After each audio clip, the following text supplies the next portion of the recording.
If we want to reform the system, let us reform the system through a transparent budget process. Huwag yung turo dito, turo doon, kasi gulong-gulo na ang Pilipinas. Gulong-gulo na ang mga tao. Let's base our comments, our statements on facts. Naalala nyo to?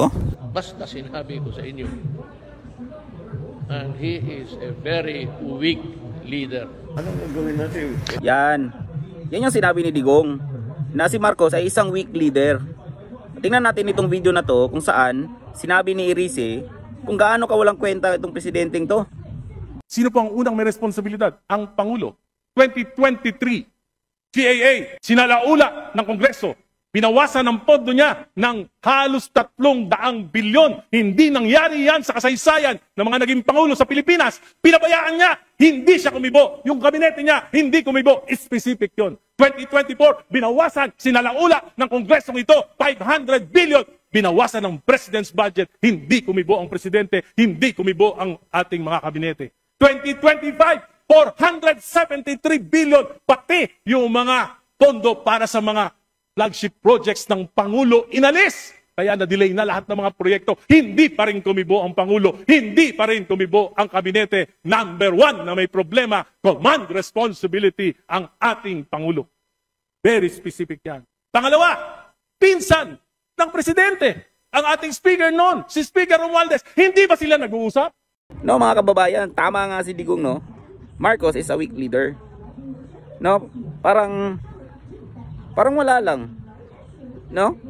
Tangina, 2023, binawasan yung yung budget niya ng 300 billion. Hindi siya umimik. No? Tapos yung mga binawas, inilagay ni Romualdez doon sa mga proyekto na kung saan makakapangnakaw sila ng bilyon-bilyon. 2024, ganun din. Binawasan. Hindi umimik. No?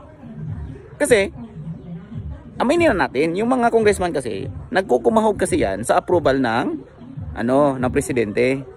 Pero since nakita nila, hindi nila kailangan ng approval ng presidente. Kaya nilang manipulahin lahat kasi nga mahina yung presidente. Yung presidente natin, no? Duwag. No, magaling magsalita pero duwag. No?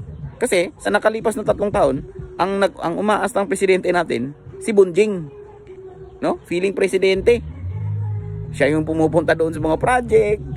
Kala mo naman pera niya. No? Tapos si Marcos, wala siyang flagship project. May flagship project ba siya? Wala. Wala siyang nagawa na parang maaalala ng mga tao. Kung meron man, ay ang nagawa niya ay wala siyang nagawa. No? At ang pinakamalaking maaalala ng tao ay kinidnap niya si Digong at isinuko niya sa banyagang kapangyarihan, no? Na isang direktang pagyurak sa ating soberanya. Ganon kahina ang ating presidente.